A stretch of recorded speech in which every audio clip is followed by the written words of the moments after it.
touching on the top prop bets in the NBA today. All right, so looking at the board for today, once again, it is a very tight board. That seems to be the theme lately, is that, I don't know, it seems like they fixed something in their algorithm or whatnot where, early on in the mornings, we were getting, a few strong NHL props or some really strong college basketball props or NBA props. It does seem like they've been much tighter. I don't know if that's a Monday, Tuesday, early on in the week type thing, because it does seem like there have been more strong odd bets on the weekends.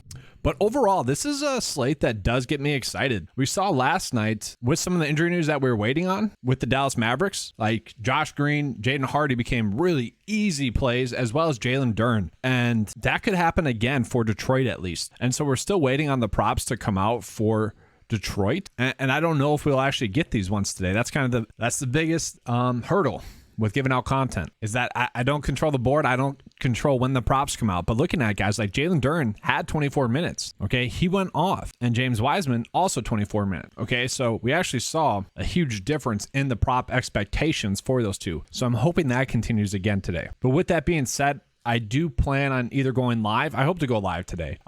If the board's good enough to go live, I'll go live. And so looking at like potential late value that we might get on the board would probably be looking at the Spurs. But you never know. It's late season NBA DFS. Stuff can happen. Like Wagner is questionable for Orlando. That could open up some value as well. So overall, it's like I'm pretty excited about the slate that we have. So guys, as it sits right now, we are really only getting one good NHL bet as it sits right now in terms of shots on goal. And well, that'd be the guy that let us down last game. Okay, he has been struggling to get over shots on goal. He missed 3 shots. He took a total of 5. Only 2 of them were on goal last game. Ooh, and now this is down to minus 135. Okay, so interesting there. Maybe we take a wait and see approach here. That's pretty crazy. Literally just checked this 10 minutes ago. That's crazy. And that is the thing with NHL lines, is that they do shift throughout the day. So really with any prop that you guys make, especially based off of the lines, please check the lines before placing the prop bet, because that does dictate it. Like there are situations in which the line could get worse. This would be one of those situations. Interesting there. That was the best one that we were getting. No longer getting that one. So let's just move on to NBA. Now, like I said, guys, I do want to see some of the other props that we're going to get based off of the injury news that we have.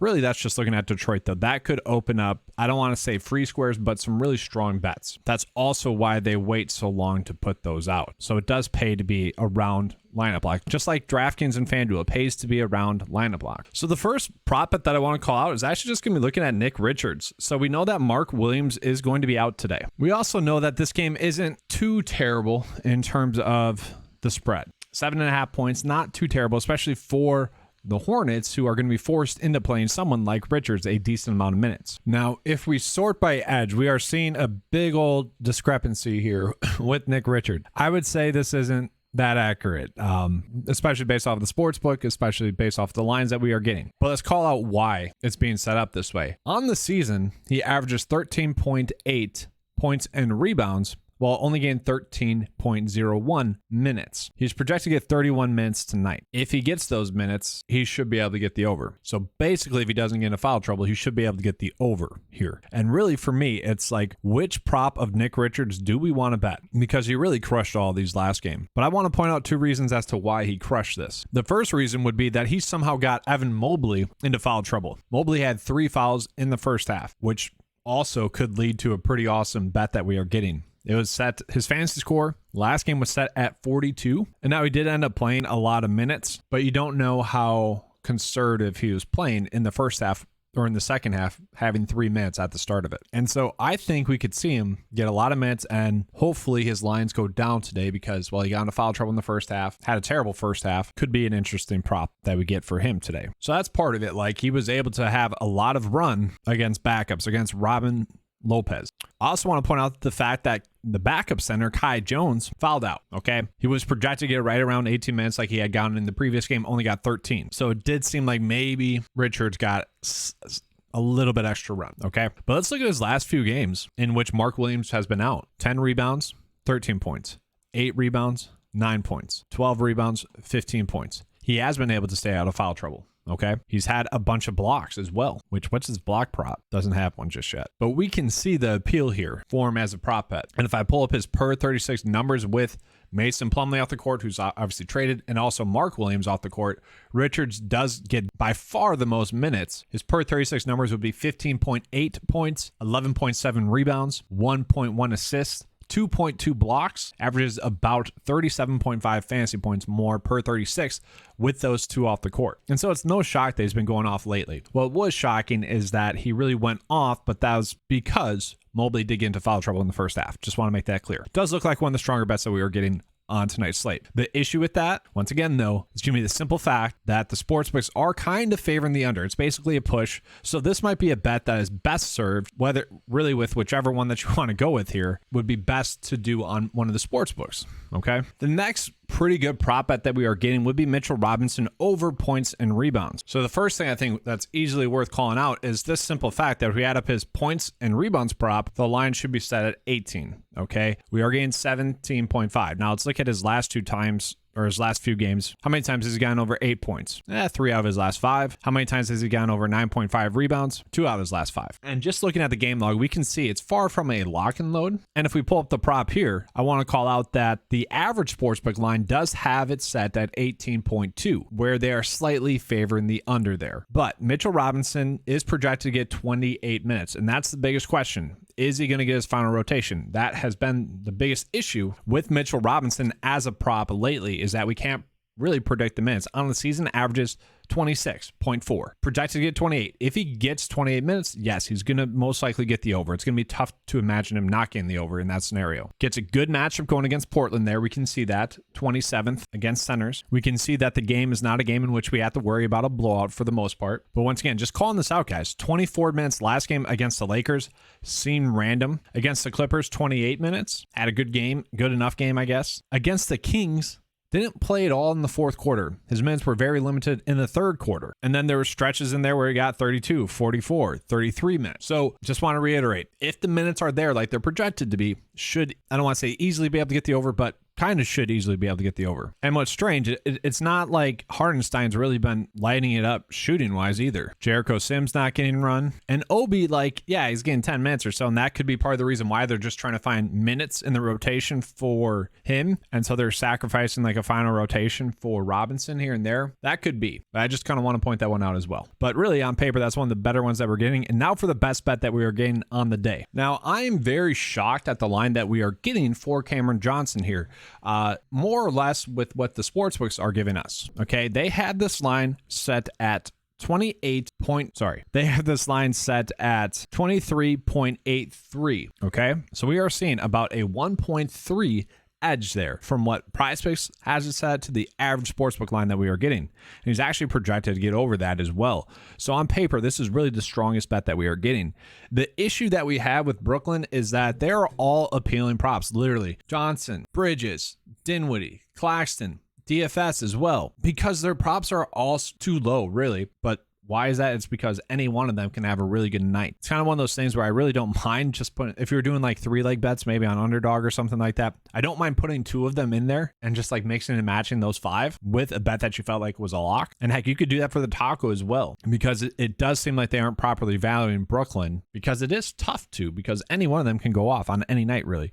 But given the matchup with OKC, it does make sense that really kind of all of them could go off. But we are seeing a big edge here with Cam Johnson. I expect this one to get updated throughout the day. And now for what's worth, just to call it out though, we do see DraftKings Sportsbook much more tight here. Okay, they have it set at 22.5, but they are favoring the over there as well. So that's just kind of the thing, is that just remember to be checking the sportsbooks before kind of locking in a bet. I like to defer to DraftKings as kind of my consistency default sportsbook when looking at that stuff. But the odds that we're pulling in are going to be from FanDuel, PointsBet, and BetMGM as well. Now, if you're not betting him, like, this also feels way too low for Spencer Dinwiddie, who has really just been going off lately. We look at his last 4 games, just been going off. And he had a terrible night shooting in the previous game, 0 for 7 from threes. And, you know, DraftKings wise, he's still able to put up 50 DraftKings points, okay? And he also had 5 personal fouls and 3 turnovers and still dominated. That's because he had a lot of assists, a lot of rebounds, and still enough points. He got done via the free throws. 6 free throw attempts, 5 made.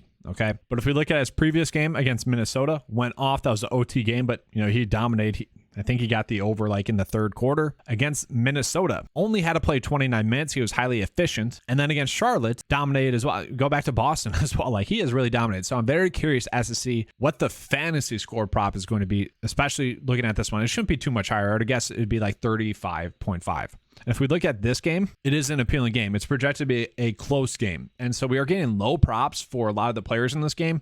So this very well could be a game in which we are stacking. And so like, what do I mean by that? Well, if we look at it, guys, we'll see that the players in this game have like consistently been getting over their projection about 3 out of 5 times. And, this is a game where we're really chasing favorable odds. And obviously 3 out of 5 times we would really take. If we could take that percent of 60%, we would be more than happy to take that. And looking at like Nick Claxton, I'm very curious about as well. Obviously gets a good matchup here, and we can see against Minnesota and against Charlotte, really one stat away from getting the overs there. So obviously he gets a great matchup. And if we look at Minnesota, that's a game in which he fouled out. Do we expect him to foul out this game? Probably not. And then against Houston and Charlotte, 2 easier matchups. He did have 3 blocks in that game, so he would have gotten over the fantasy points there as well. So if this is like 26.5, which I'm guessing is what it will be based off of this, just kind of add in another block to this projection. Pretty good line that we're getting. And I would say maybe if it's at 28.5, then we have to start thinking about it. And this is going to be very interesting to me as well.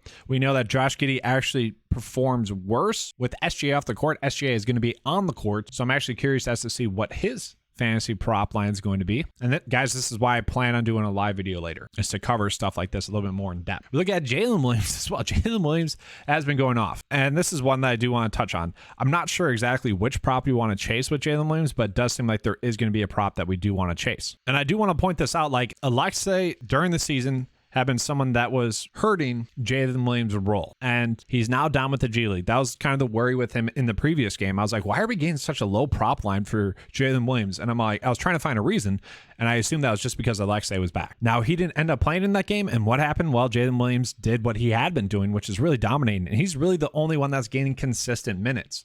So, fingers crossed, I keep saying this, like, we cannot accurately project minutes as well as we were earlier on in the season, given teams like this. Now, it does seem to me like the Thunder are trying to make the playing game. We'll see. But if he's going to continue to get this run, does seem to be way too cheap. And sure, he might get Bridges defense or DFS defense, which we don't like. But at the same time, that's probably why we're getting the prop line that he's getting. And so let's just try to find the best Jalen Williams prop. So we can see like all the sportsbooks are kind of favoring these as pushes, but we can also see that the projections are all basically suggesting the over here. So I almost want to wait until we do get the fantasy score prop, but if we were to make a bet right now, I think it would be doing points, rebounds, and assists. But we can kind of see the appeal of stacking this game. It's like we are getting some really strong props on these guys. And I don't know about you guys, but this number for D'Angelo Russell just seems extremely low. I know he's very much hit or miss, but LeBron is still out in this game, and he has been someone that's really been going out and chucking a ton. Like 19 shot attempts, 17 shot attempts. And I guess the worry would be that, maybe he has a poor night shooting. Against the Pelicans last time, that game was a blowout. And I guess that'd be part of the worry as well. Let's see that game over and under. Projected to stay close. So as long as this number's right, this number seems wrong to me. Because if he's going to be getting 31, 35 minutes while having a high usage rate and shooting that much, it seems too low. The only worry we would have is that we can see his projection is suggesting that he should be under. And that's partially due to the matchup as well. I would say this is more or less due to his average production that he had when he was with the Timberwolves rather than with the Lakers now, because he has stepped into a higher usage role right now. And for what it's worth, like Russell has a 25.8% usage rate. And I would say if Russell doesn't get there, it's going to be AD getting there. So like, honestly, if you guys wanted to pair these two up with a taco, splitting it, I would say the chances of both of them hitting are not great, but the chances of one of them hitting that thus would be great. So here's another prop in which we are getting a slight discrepancy between the average sportsbook line and also PrizePicks. Now, it's not huge. It's literally 0.3, but he also is projected to get over this number. You guys know that we have been chasing PJ Washington really a lot lately, okay? I would say our cash cows lately have been like Zach Collins, Jalen Williams, Brook Lopez, Jakob Poeltl, and I would say PJ Washington has been the top dog. And my biggest worry with that is that eventually he's just going to have a bad game. But for some reason, we keep getting really solid props on PJ Washington. Like if we look at his per 36 numbers with Mason Plumlee off the court and Mark Williams off the court, averages 20.5 points and 7 rebounds. So we haven't projected to get 32 minutes. I would say that's accurate. So let's just take off about 4 minutes there off of his per 36 numbers. That's about 18 points. Tack on maybe 5 rebounds. Once again, taking about 4 minutes away from that sample size, that per 36 numbers of 7 rebounds would also get over this. All the metrics are suggesting that he should be over this as well. Averages about 2.2 assists as well per 36, 24.2% usage rate, 35 fantasy points. So his fantasy points go up 4.2 total, and his usage rate goes up 5.6. So to me, it's just all about finding which one you want to chase because they all seem pretty appealing. And I know the matchup with Cleveland might worry some people, but they're not going to be with Jared Allen. So I would say, or they are going to be without Jared Allen. So I would say that, he's not going to get too much of Mobley, hopefully. And obviously last game he went off against them as well. So yeah, all these seem to be favoring him. And I'm very curious as to see what the fantasy score is, but this is the best prop that we are getting on paper right now as well.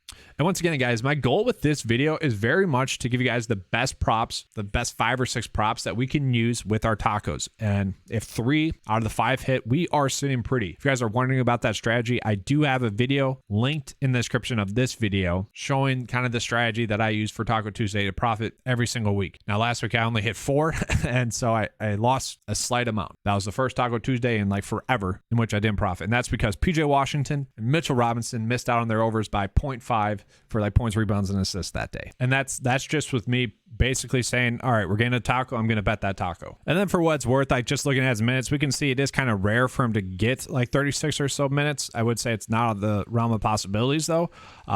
Just needs to stay out of foul trouble. And it seems like in these 2 games, he could have gotten a little bit extra run, but I would say 32 minutes is a good, accurate projection. And then just for what's worth calling it out, we do see DraftKings Sportsbook. Once again, they're a little bit tighter. They have that line set at 20.5, slightly favoring the over at -125. Now, I want to call out this prop specifically because it's extremely interesting to me. So we got Banchero's prop for points and rebounds set at 27.5. If we pull it up on DraftKings Sportsbook here, we see that they are actually favoring the under, but at 28.5. And then if we just pull up this prop right here, right here, we'll see that we are gaining an edge already based off of his projection here. So to me, this is a good sign. Like this on paper is one of the stronger bets that we're getting. If it was set at 27.5, they would be favoring the over here. To me, this seems like a pricing mistake that PrizePicks has made thus far today. And so like just looking at his minutes, those aren't projected to change at all. Obviously, he gets a great matchup going against San Antonio. And the biggest issue with the Magic really this season was that we couldn't really accurately project their players to get a lot of minutes. Well, lately they have been getting run. Okay. And we can see lately Banchero has been going off. So we can see 10 rebounds, 17 points. Would have actually slightly missed the over there. So maybe if you wanted to do rebounds, assist, and points, you could do. But that was against Miami, a little bit more difficult matchup for him. Against Utah, 8 rebounds, 26 points, got the over there. Against Milwaukee, another more difficult matchup, 20 points, 4 rebounds. So it's nice that in these more difficult matchups, he's able to get close. And then against these easier matchups, Portland, 26 points, 5 rebounds. Charlotte, 6 rebounds, 31 points. Okay, so it is nice to see that he has been able to take advantage of those easier matchups. And we can see on the season, actually not getting too much of a bump due to the matchup as well. So, and then we are looking at Darius Garland over 21.5 points. So Garland was coming into last game injured against Charlotte. That was the worry. And I was actually really excited to play Donovan Mitchell that night if Garland was ruled out. When Garland was ruled in, I was like, okay, obviously we can't be on Mitchell. Let's see what Garland does. Let's see if he's healthy. And he looked extremely good. And this is going to be another one in which we are gaining a slight discrepancy in terms of his average sportsbook line set at 22.17, so 22.2, whereas PrizePicks has it set at 21.5.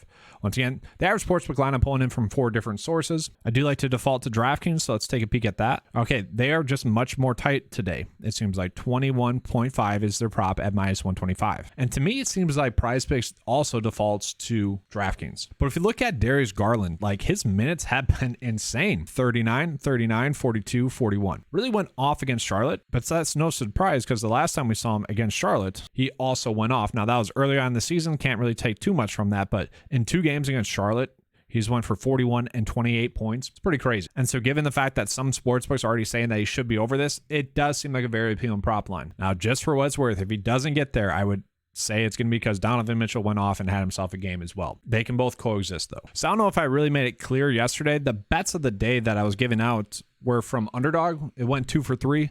I thought we were going to go 3 for 3 in hitting the 3-leg bets on Underdog, which statistically would have just been crazy, not likely. But once again, with Underdog, I'm really not forcing bets in there, I'm taking them as they come. But let's look at the best bets for today. Oh man, just wait. All right, PJ Washington, this actually does seem like a pretty good number that we're getting for him. Could be a slight sweat. You guys tell me, what are we doing with PJ Washington? That seems extremely interesting to me. Darius Garland, that also seems interesting to me. Oh man, we might have to run out a slight game stack here. Why'd they have to do this to me, right? As I'm finishing, guys. Kelly Oubre is expected back today, FYI. Evan Mobley, they said right at 42.5 again. Oh, that's frustrating. Nick Richards, 27.5. I would say that's one we could use actually as well. Joachim Poeltl, that's probably a little bit too high for me there. Oh, man, really thought we were going to get a better line on Mobley. So yeah, nothing too much. I do like Richards and PJ Washington there for fantasy point props. And then also Darius Garland I like as well. That's probably it for now. All right, so here we go. I did actually just go with Nick Richards over fantasy points. Not sure if that's the correct move. I also like PJ Washington over fantasy points. We did see that the Nick Richards points prop was a very solid one that we were getting, and also points and rebounds. It seems like he's just being a little bit undervalued. Then from there, Darius Garland, you also could do fantasy score here.